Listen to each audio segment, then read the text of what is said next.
This is Greenland. This is Africa. On this map, both look almost the same size. In fact, Africa even appears slightly larger.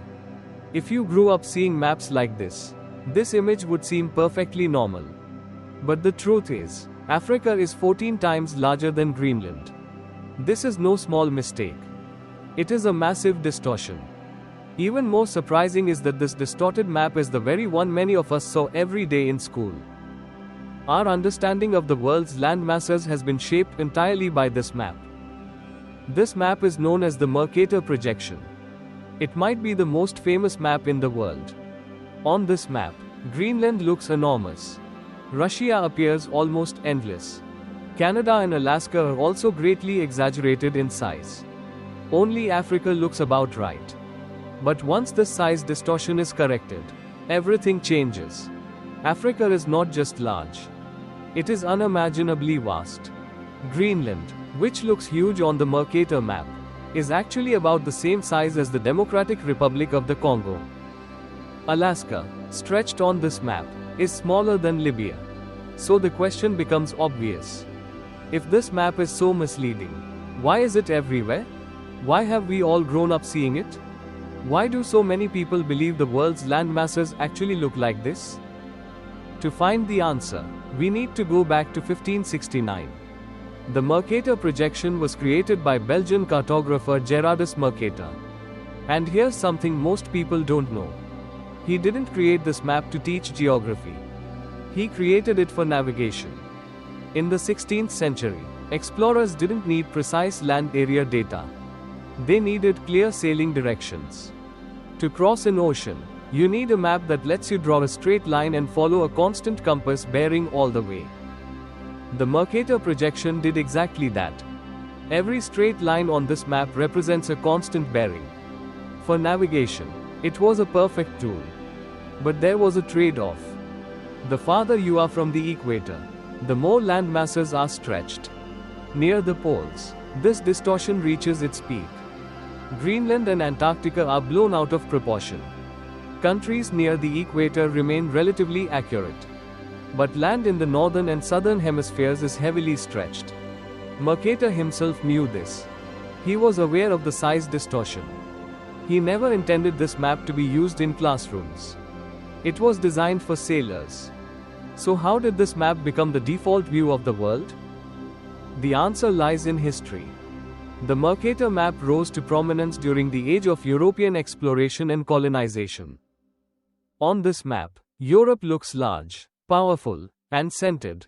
The United Kingdom, actually smaller than the US state of Oregon, looks surprisingly big on the map. So does Scandinavia. But Africa, which in reality dwarfs these regions, appears average in size. So was this a deliberate propaganda tool? Perhaps not at first. But once this version of the world became the standard, it spread widely. It also quietly shaped a hierarchy of countries and continents. Another reason this map survived is habit. When someone sees the same image their entire life, other versions look wrong. Equal area projections look strange at first glance. Oval-shaped maps feel inaccurate, simply because they are unfamiliar. That's how the Mercator map became synonymous with normal. And normal became synonymous with truth. A third reason is practicality. The Mercator map is rectangular. It's easy to print and frame. It fits neatly into books and screens. Many alternative projections are oval or have complex layouts. They are harder to adapt. But here's the catch. We no longer navigate with paper maps. We use GPS, satellites, and real-time digital navigation. The original purpose of the Mercator map is now irrelevant in daily life. Yet billions of people still see it as the real world. And that matters. Because maps are never neutral.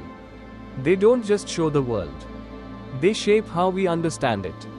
The truth is, there are better options. Projections like the Gall-Peters map show land sizes accurately. On these maps, Africa looks as vast as it truly is. But the trade-off is that shapes are stretched, especially near the equator. Projections like the Robinson map try to balance everything. They aren't perfect, but they are far from misleading. That's why National Geographic used it for years. More recently, the Winkle triple projection became National Geographic's standard. It shows area, shape, and distance with impressive accuracy. Not absolutely perfect, but far better than most. The truth is, you can't perfectly flatten a sphere onto a flat map. There will always be trade-offs. The key is knowing what you're willing to distort. If you're hanging a world map on your wall, it should be accurate. It should reflect reality, not the needs of 16th century sailors. Because if you spend your whole life looking at a map that shrinks Africa and enlarges Europe, that distorts distances and sizes, your worldview changes. It shapes how you see global power, population, resources, even the news. Greenland is not nearly the size of Africa. It's not even half. That's why it's time to start looking at maps that tell the truth. Not maps that repeat a centuries-old distortion without question.